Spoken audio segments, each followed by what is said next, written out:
was about 10 miles away from Paris. We came over the top of a brow and you could see parts of Paris. And that was the point that I thought, I definitely am going to make this. So it wasn't an anticlimax when I finished, but it was one of those, I hadn't really believed that I was going to get there. And it was kind of, what's next? What do I have to do next? So was the first question almost. Hello and welcome to the Running Tales podcast. I'm Craig Lewis and today's guest is Gary Shaughnessy, who you heard there recollecting nearing the finish of an event dubbed the hardest triathlon in the world. The Arc to Arc Tri, which runs from London's Marble Arch to the heart of Paris and the Arc de Triomphe, consists of an 87-mile run, swimming the English Channel and cycling for 181 miles.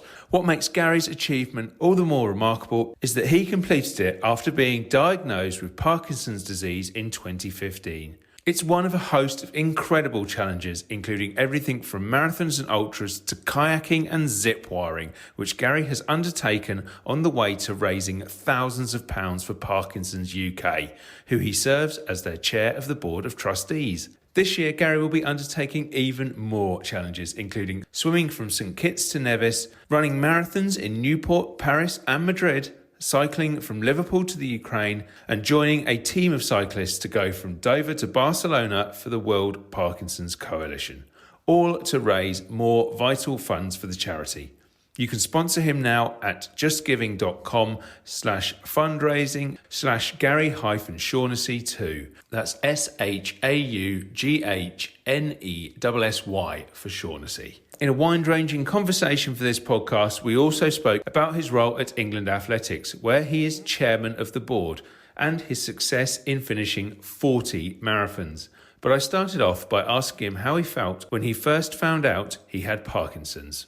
I was diagnosed back in 2015. I didn't really understand what Parkinson's was. I'd heard of it and I just had a tremor. I went to the doctor. The doctor really didn't know what the issue was. And I then went to a consultant and they pretty quickly said it's Parkinson's. And I assumed, I was 48 at the time. And like most people, I assumed Parkinson's was something that you got in your 70s. And it took a little while for me to kind of actually understand what Parkinson's was about. But then really the first thing everyone focuses on is medication and what medication you need to take. And there's a real kind of assumption that, you know, you've got a neurologically degenerative condition and you're just going to degenerate.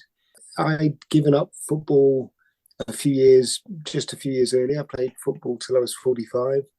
I still was quite fit and I kind of assumed that I was going to have to sort of basically give up sport or not really be able to progress with sport. And that was a really kind of dark time for a while, actually, where you just think everything is going backwards. What do I do with work? What do I do with, you know, friends? What's the impact on my family? What's the impact on sport, which I love and, you know, is a big part of my life. And fortunately, I'd already entered into the Barcelona Marathon as part of Tadley Runners, who I run with. We quite often do, not every year, but a regular trip of one form or another. And we'd already entered into the Barcelona Marathon. And that gave me a focus of doing something about it. And my wife also was brilliant. I'd been out on a training run and really struggled. And I rang her from Portugal, where I was with business, and said, you know, look, I think I'm going to have to almost give up on this. And she just said, look, focus on what you can do. And don't worry about the time. Don't worry about, you know, you could run last week, so you can run this week. And that was a big turning point for me. Yeah, because I guess we have this stigma around Parkinson's, probably because we all think of it, or a lot of people will think of it as you said, people in their 70s and so on, and we maybe picture somebody who is having struggles even walking perhaps, or is in a wheelchair. And obviously that isn't the case, or at least not initially. How much can you do as someone with Parkinson's, and what sort of, I guess, what day-to-day problems when it comes to running does it present? Because I'm assuming there are some. Yeah, there are some, but it's kind of almost the worst thing you can do, in my view, is put a ceiling on yourself and say, I can't do this anymore, or, you know, you can't sprint or you can't do marathons or whatever it happens to be, because you'll inevitably prove yourself right when you don't need to. So I think There's actually the evidence is that sport and physical activity is really good for Parkinson's. It's one of the few things that helps slow the condition down. And from my point of view, I suppose probably the thing that proves it most is I did my best marathon time in Berlin last September. So it's not stopped me continuing to, I may have to make sure I take my pills at the right time and I'm set up right. My sleep is appalling, as is the case with a lot of people with Parkinson's. But I can, it's not stopped me doing the running that I love and really getting into each year doing something more and more kind of demanding, really.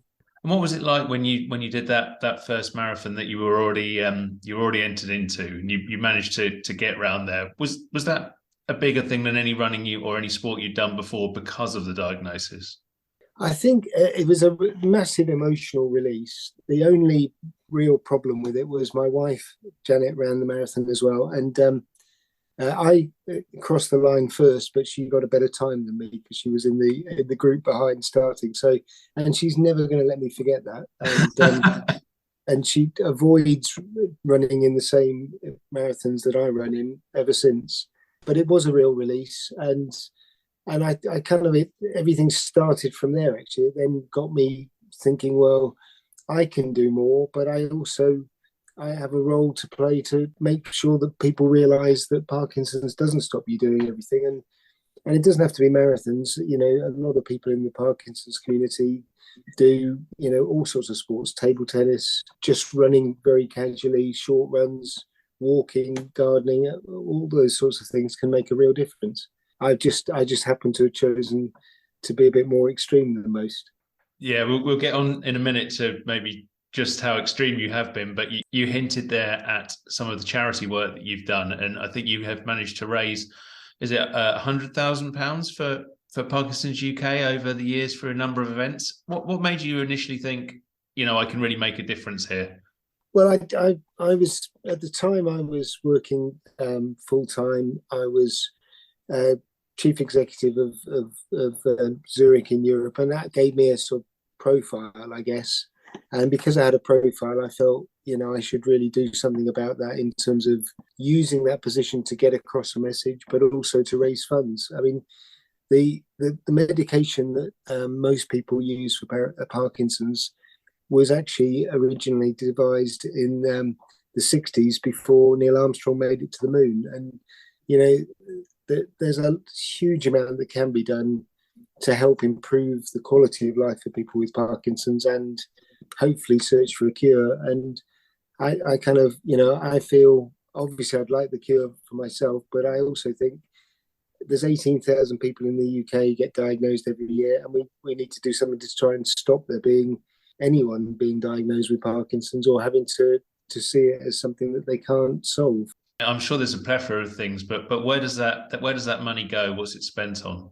Some of it is on research, and a lot of it's also on care. So that could be exercise classes, it could be speech therapy, it can be late in life care, and that unfortunately is a reasonably sizable amount. I mean, one of the things we do through the charity is to support Parkinson's nurses. So people who are specialists. Now, ultimately, they end up being, hopefully paid for as part of the NHS when we can prove the case for them. But, when I spoke to a Parkinson's nurse, it was the first time that anyone I spoke to really kind of gave me an empathetic view of, not a soft soap view, but an empathetic view of what Parkinson's could be like and how, I could take the next step. Because there are so many different symptoms of Parkinson's. There's over 40, and everyone has a different version of Parkinson's. And if you're not careful, you try and, assume that you're going to be the same as the next person. And that can either lead you to, particularly if you look on the internet, you can lead yourself into real depression, or you can convince yourself there's a miracle cure out there that, just one click of a button away? And the answer is neither of those, I'm afraid. The nurses I know are extremely important and do a wonderful job. In a past life, I worked as a local newspaper reporter, and in Milton Keynes there was a chap called Bill McCloskey. This is going back 20 years now, so sadly Bill's probably no longer with us, but he was in his 80s, had Parkinson's, did a huge amount of fundraising because they didn't have a Parkinson's nurse in Milton Keynes, and he knew just what a massive difference that could make. And fair play to Bill, he eventually managed to make that happen, because it just can change people's lives to have that support, can't it?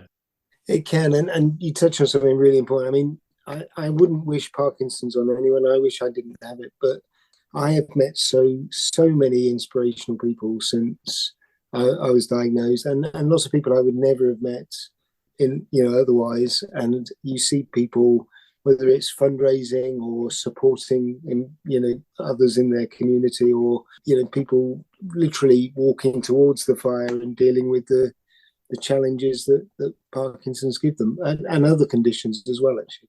Yeah, definitely. I mean, we've spoken to some people on Running Tales who have raised huge amounts of money after being diagnosed with various kinds of cancer, including terminal cancer. So it's incredible what people can do. That kind of brings me quite nicely onto at least one thing that you've done last year, which is the most ridiculous triathlon I've ever heard. It's called, for people who don't know, it's called the Arc to Arc, isn't it? And if I've got this right, it involves running 87 miles, swimming the English Channel, and then cycling 181 miles. What on earth made you want to do that? What made me want to do it was that a guy who was raising money for Parkinson's, because his father had Parkinson's, had done it when I first got involved with the charity. And I thought, well, what a brilliant thing to do. Bad news is my swimming is pathetic, as I'm discovering now for one of the challenges this year. So I did it a slightly unconventional way. I did the run, then I did a row, which I'd not rowed before either, and then the cycle. But it was brilliant, and in some ways it pushed me to the limit. But the support I got, people running with me, rowing with me, cycling with me, and all the people who donated, but also came along and made sure that I got the right food, the right rest, and actually could get on my bike and managed to get to the Arc de Triomphe. I mean, it was a wonderful experience, actually. Presumably you must have needed quite the support crew for that, because I'm guessing it's not the sort of thing you rock up and do in a marathon time of 4 or 5 hours. No, I'd never done anything like, I'd done a couple of ultras, but 50k. So doing 87 miles was just, I hadn't realized how much you have to kind of keep eating, actually. Because obviously when I do a marathon, yes, I take nutrition on, but it's not as constant as is with something like this. But in the middle of the run, we actually stopped to support a school that was doing the Daily Mile. We'd arranged that because I'm obviously involved in England athletics, and 50, I think it was 57 miles in, to be stood in front of a load of kids explaining to them why I was doing this run. And I couldn't really explain why I was doing this run. I couldn't explain it to start with, and I was sufficiently tired that I definitely couldn't explain it. So we ended up just doing a run twice around this school playing field, which probably didn't add to my, or just added to the distance I had to do, and didn't add to my chances of getting to Dover in a fit state, unfortunately. But I got there, and that was, I love having the conversation with the kids. They gave me a huge amount of energy. What was your feeling as you crossed the line, as you reached the final destination in France? It was almost one of those things where have I actually done that?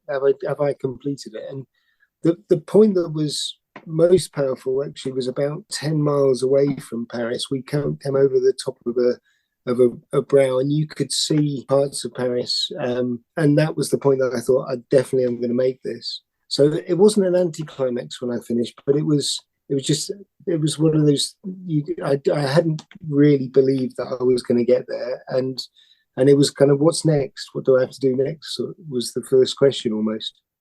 Yeah, I mean, it's quite a lot of runners who've done extreme events have kind of said that sort of thing to me, and I've read it in books as well, about them getting to the end, having people who run across entire continents, they get to the end and they kind of then walk into the sea, and there's like 2 people and a dog there, and they're never quite sure what to do after doing these incredible things.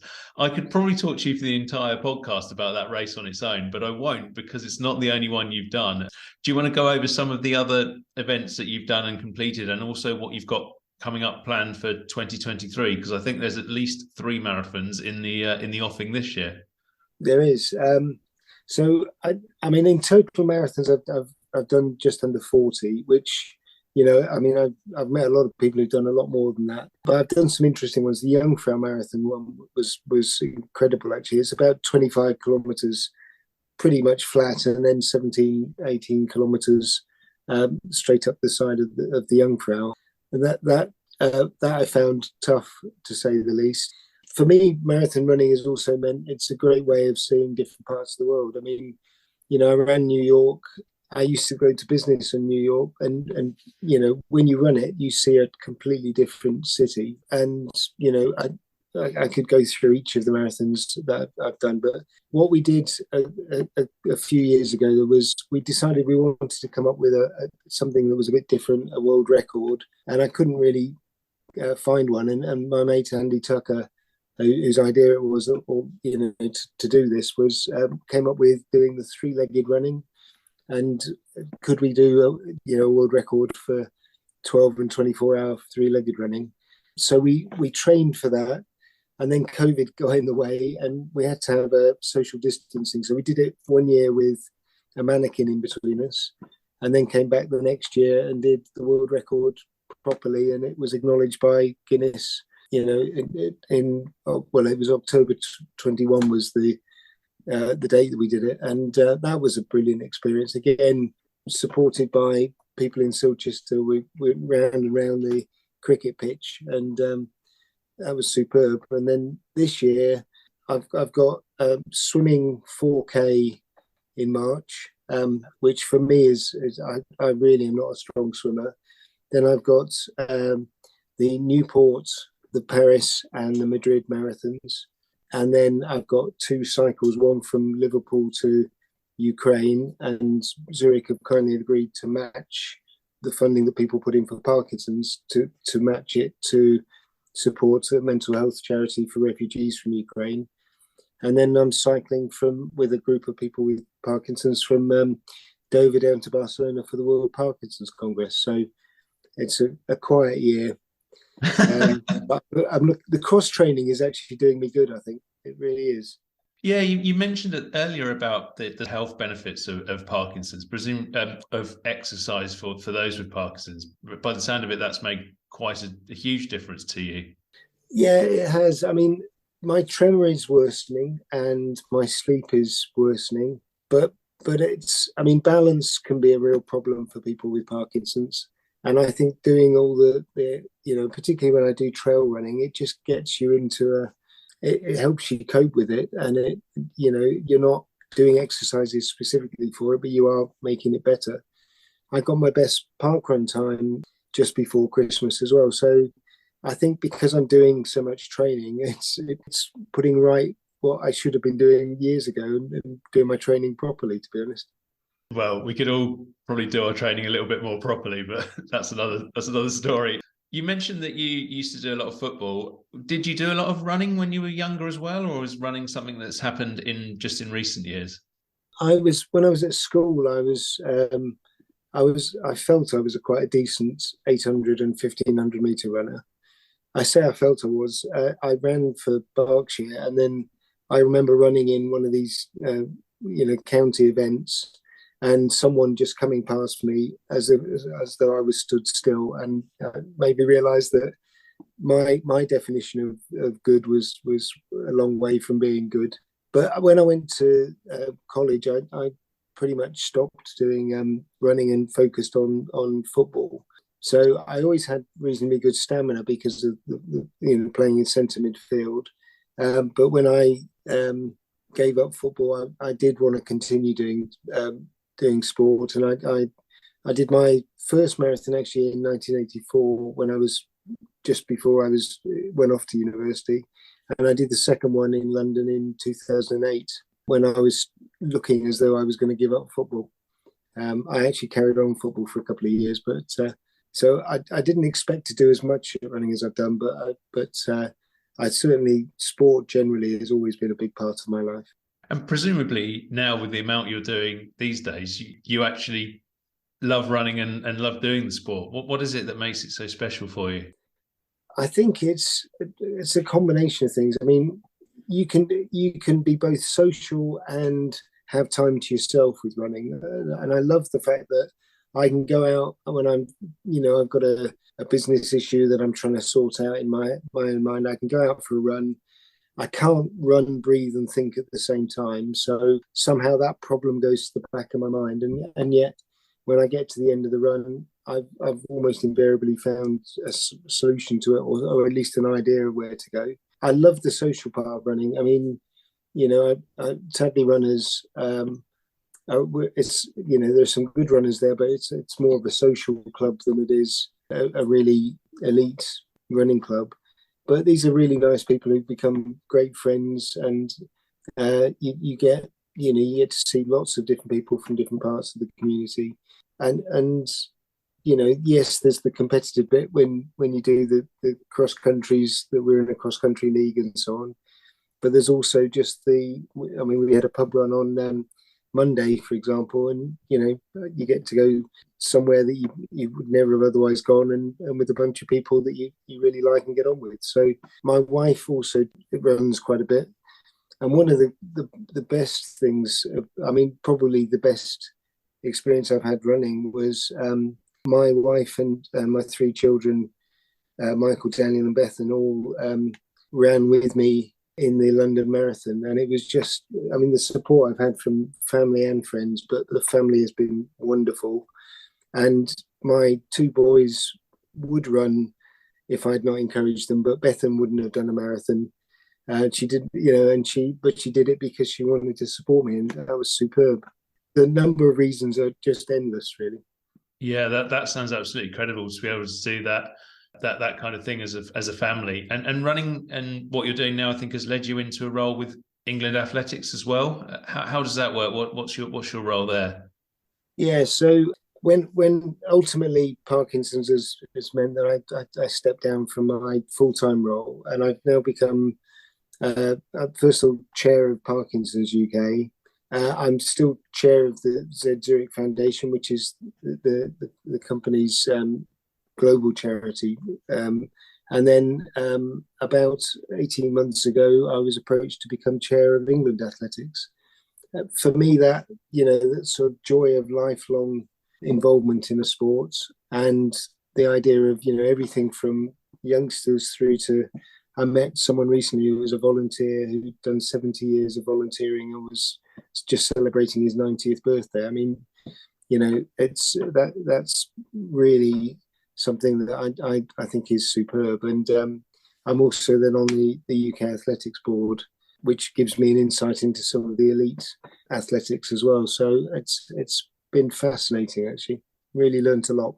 Yeah, it must be a hugely varied role. When you're looking at the scope that England Athletics has, from those top elite athletes down to people doing park walk or whatever. It's and coaching people to do couch to 5K and so on. It's I would guess an incredibly varied sort of position to get involved in, and fulfilling for being so.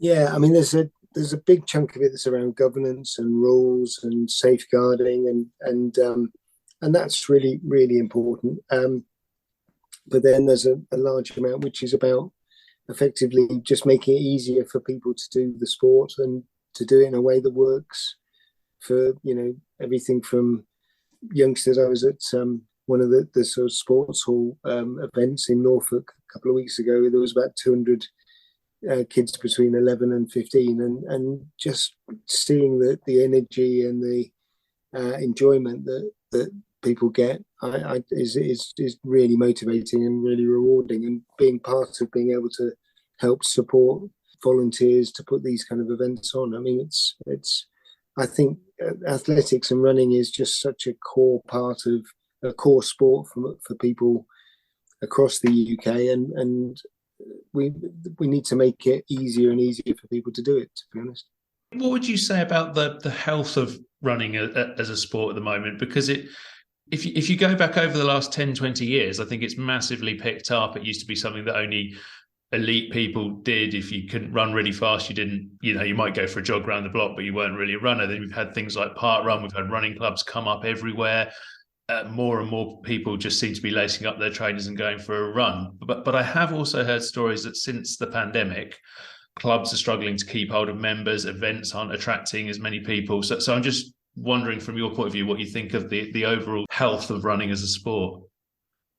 Yeah, I think it's quite polarized, really. So, as I say, when you look at under 11s and, youngsters involved in sport, particularly with schools, but also through organised sport outside and running outside of school, that seems to be very strong. We're seeing, road running clubs. Certainly, membership has grown there, and people are involved in lots of different ways. Things like Run Together as well.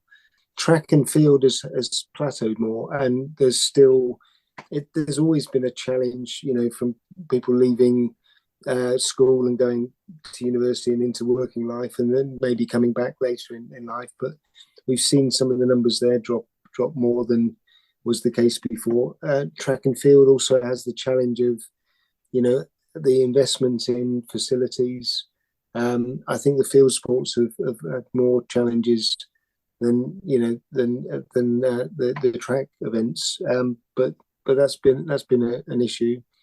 We're really lucky about the number of coaches and officials that support the sport, but actually getting more people involved, more people trained, that seems to be a constant challenge. And you're right, we've seen, big events like the London Marathon, are packed out, but some of the events have struggled more in the last year since the pandemic. And I think we as England Athletics have to kind of be more innovative and come up with ways that competition can be encouraged and supported, but also there's so many other things that people can do. We're sort of in the entertainment business, and we have to recognize that and make it entertaining and easy for people to be involved. Yeah, and obviously there's so many other sports that athletics in general is up against, from football to cricket to rugby, and we seem to play everything on this little island, don't we? And every kid will have a favourite, and you've got to try and make your sport that kid's favourite, I suppose. You do, but the overarching thing here is the health. The health benefits, both physical and mental health benefits of being involved in sport. And I don't see other sports as competition. I think I think the competition is the stuff that kids can get involved with that doesn't actually help their health and their physical health. And whether it be Xboxes or whatever, it's more, how do you make sure that people get the right balance? We do have some of the obesity figures, both for youngsters and adults in the UK, are really quite worrying, and we play a real role in countering that and helping people become fitter as a nation. And if their running training then means that they're better as centre forward in football, that's a great answer from my perspective. Yeah, certainly. Yeah, I think the more sports people can play and enjoy and get healthy from, the better, really. I just want to rewind, Gary, and go back and talk about Parkinson's a little bit more.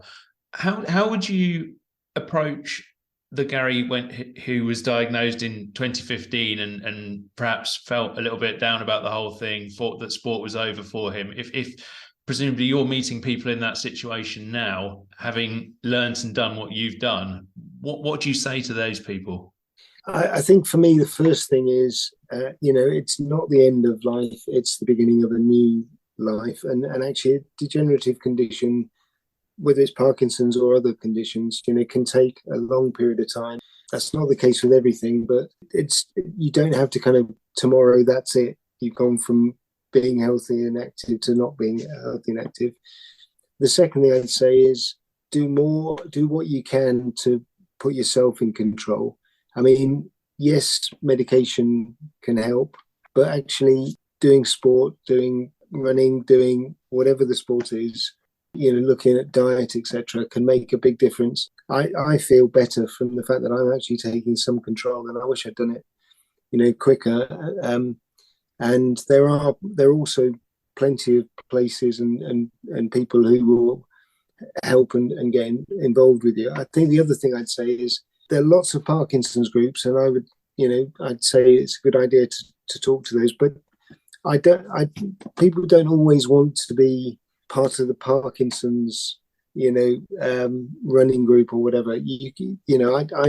I'm online. I'm part of a group that does cycling with Parkinson's, but I also run with no one else in the club has got Parkinson's, and I don't think you should exclude yourself from the rest of society just because you've got a condition like this. Yeah, I was speaking to a chap called Tony Collier on the podcast at the start of January, and he has a terminal prostate cancer, and obviously he's happy to talk about that to raise awareness of it. But he was also very keen to say, when we go for a run with other people, or when he sits down with other people who have got cancer at 5K your way and things like that, they don't sit down and talk about cancer all day. They talk about what they've done at work. They talk about what they watched on TV, the same as everybody else does. I think that's spot on. And the thing I would say to people who don't have Parkinson's and come across people who do, you don't have to talk about Parkinson's. People find it difficult when they see the tremor. They worry that they're, intruding, or that, and they really aren't. I mean, I just think people should feel as natural as. I mean, in the running club, most people don't talk about my Parkinson's to me, and that's exactly the way it should be. And just finally, if people have listened to this and they're keen to sort of get involved with Parkinson's UK to help out, or to even sponsor you on the events that you're doing, that's the chance for a plug. How can they do that? If they go to the website for Parkinson's UK, it's www.parkinsons.org.uk, and you can find out about your local group, or there's lots more than groups. There's plenty of ways of getting involved. In terms of my sponsorship, I've forgotten the web address, or the Just Giving address, but it's www.justgiving.com fundraising Gary-Shaughnessy 2. Oh, well done. We'll put it in the show notes so people can definitely find it. Brilliant. But the final thing I'd say, Craig, is I've learned so much through being involved in running over the last few years, and I just, I think running is a brilliant way of keeping yourself physically and mentally fit, but it's also a brilliant way of having a fuller life, and I've certainly benefited from it. Superb stuff, Gary. That's an absolutely wonderful place for us to finish our chat today. Thank you so much for joining us on Running Tales. Thanks for the opportunity. Thanks again to Gary for joining us on Running Tales and for such a fascinating conversation. All the details of how to sponsor him can be found in our show notes, so go and check them out now. I just wanted to take a moment to ask you all, our wonderful listeners, to take some time out to give us a review and a rating wherever you listen to Running Tales. Those positive reviews mean the podcast gets seen by a wider audience. So the more we get, the more people get to listen to the inspiring stories of people like Gary. You can also subscribe to our newsletter by visiting runningtales.substack.com, where you can find written versions of our podcasts as well as articles on all kinds of subjects from the world of running and our regular newsletter updates. Thanks as ever for all your support, and I look forward to seeing you again next week on the Running Tales podcast.